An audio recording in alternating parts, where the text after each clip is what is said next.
Panic of 1907. Wall Street suffered a short but brutal panic in 1907. Runs on banks, suicides, and criminal indictments against speculators ensued. Teddy Roosevelt cooperated with Morgan banks and other large banks to prevent a banking collapse by transferring millions of treasury funds from one bank to another. The causes of the panic: speculation and mismanagement in Wall Street banks and trust companies, as well as an overextension of credit.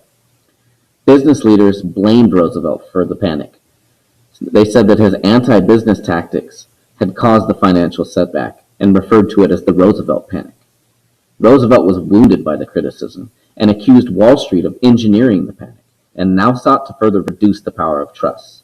He embarked on a second wave of trust busting. Reform now became acceptable, especially a lower tariff. Roosevelt and insurgent Republicans, along with the Democrats, took on the Republican Old Guard. The panic showed the acute need for an elastic money supply, the ability to contract or expand the economy when necessary. During the panic, the banks had been unable to increase the volume of currency in circulation. Those that did have money were reluctant to loan it to fellow banks. This apparent weakness would pave the way for the Federal Reserve Act in 1913, establishing the Federal Reserve System, which is the system of monetary control in place today. Labor and local reformers gained important middle-class allies as a result of the panic. Teddy Roosevelt began incorporating some of William Jennings Bryan's ideas, and the progressives finally began to embrace more of the reform ideas put forth by reformers of the early 1900s, in particular the People's Party, the Farmers Alliance, and the Greenbackers. President William Howard Taft, our biggest president. In the election of 1908, Taft would defeat Bryan 321 to 162 in the Electoral College. Taft was the hand-chosen successor of Teddy Roosevelt, who could have easily run for re-election, but decided not to. In the election of 1908, the Socialist Party ran Eugene V. Debs, and the Prohibition Party also ran a candidate, but they garnered just a fraction of the popular vote. Taft's style: he lacked the fire or the guts that Teddy Roosevelt possessed. He was content to keep the status quo rather than rocking the boat.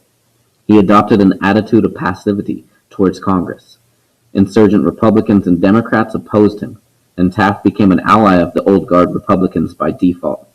His inaction in many cases would lead him and Teddy Roosevelt to part ways.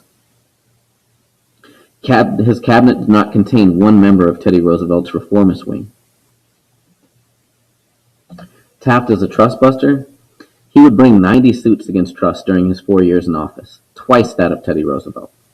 In 1911, in the United States v. American Tobacco Company, the Supreme Court ordered the company to reorganize on the basis of the rule of reason, but didn't order its dissolution.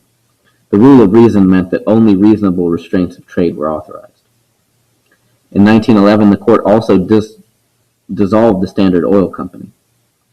Progressive legislation under Taft: in terms of conservation, Taft was a dedicated conservationist, and his contributions equaled or outdid those of Teddy Roosevelt. He established the Bureau of Mines, which established control over mineral resources and helped protect water and power sites from private development. The Mann-Elkins Act of 1910 put telegraph, telephone, and cable corporations under the purview of the ICC. The Postal Savings Bank system was also established in 1910. The Post Office Department was authorized to receive savings deposits from individuals and to pay an interest of 2% per year on such deposits. This had been a major populist idea. The split of the Republican Party. The Payne-Aldrich Tariff of 1909. Reducing the tariff was high on the list for progressive reformers. The House had passed a moderately reductive bill with an inheritance tax provision, but senatorial reactionaries, or people in the Senate, tacked on hundreds of upward tariff revisions. The tariff ended up averaging about 37%. Taft signed the Payne-Aldrich Tariff in August, thus betraying his campaign promises to lower the tariff. The Ballinger-Pinchot controversy of 1910 would also overshadow Taft's conservation successes and further distance him from Teddy Roosevelt. The Secretary of the Interior, Ballinger, had opened public lands in Wyoming, Montana, and Alaska to corporate development. Ballinger was sharply criticized by Gifford Pinchot, who was the chief of Agricultural Department's Division of Forestry and a strong supporter of Teddy Roosevelt. Taft sides with Ballinger and dismisses Pinchot on a narrow ground of insubordination, which resulted in a storm of protest from conservationists and Roosevelt's friends. The split in the GOP was complete when Taft deserted the Progressives in their attack on the leading Old Guard Speaker of the House, Uncle Joe Cannon. In 1910, Roosevelt's Osawatomie speech in Kansas. Roosevelt had been out of the country during 1909 and the first half of 1910, but tariff and conservation issues galvanized him to become more active. He shocked Old Guard Republicans with his new doctrine, the New Nationalism. This marked a new era in politics, where the Old Guard's Republicans were now on the defensive. Republicans lost badly in the congressional elections of 1910. In 1911, Taft pressed an antitrust suit against the U.S. Steel Corporation. Taft and Roosevelt split. In early 1911, the National Progressive Republican League formed. Robert Lafayette of Wisconsin was a leading candidate for the Republican presidential nomination, but eventually was elbowed aside by Teddy Roosevelt. Roosevelt reasoned that the third-term tradition applied to 3 consecutive terms, so Roosevelt became the progressive candidate. In 1912, at the Republican Convention in Chicago, the Republicans gave Taft the nomination, although Roosevelt clearly had the majority of the Republican votes. Roosevelt and his supporters, the Progressives, left the party to form a third party, Teddy Roosevelt's Bull Moose Party, or the Progressive Party. The election of 1912.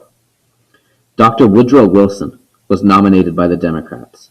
His platform, antitrust legislation, monetary changes, and tariff reductions. Wilson's New Freedom, as he called it, favored small enterprise, entrepreneurship, and free functioning of unregulated and unmonopolized markets, as well as states' rights. The Progressive Republican Party, or the Bull Moose Party, a pro-Roosevelt convention met in Chicago in August of 1912 and nominated TR. The party consisted largely of cultured, middle-class people, journalists, social workers, settlement house workers, and young lawyers.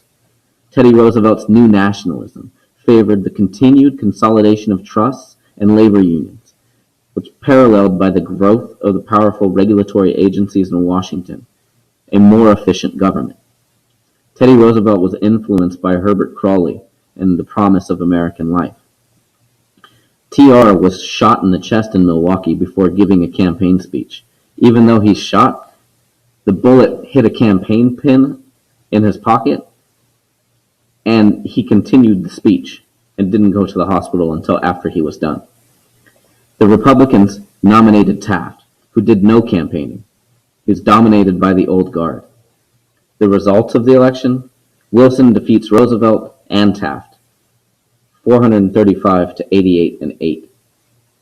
The Republican Party, as a split party, had absolutely no chance of defeating a unified Democratic Party. Wilson had only gotten 41% of the popular vote, smaller than William Jennings Bryan's 3 previous efforts. But the Democrats won a majority in Congress for the next 6 years. Teddy Roosevelt and Taft combined polled over 1.25 million popular votes, more than Wilson. Thus, progressivism clearly won out. All 3 of the candidates in 1912 were progressives.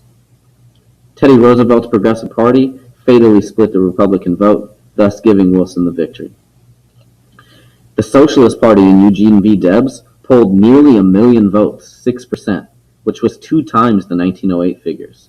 This was the height of the American Socialist movement. A growing number of Americans believed that socialists as a last alternative to the corrupt 2-party system before revolution. Socialists were part of the progressive movement, though they were not sanctioned by the progressives.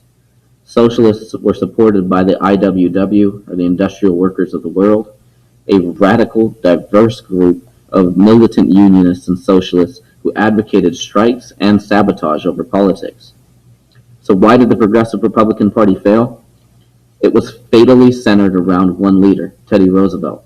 It elected a few candidates to state and local offices, yet the third-party impact spurred the Wilsonian Democrats to enact their ideas. So despite the fact that Teddy Roosevelt's bull moose or Progressive Party fails, the progressive ideas continue into Wilson's presidency.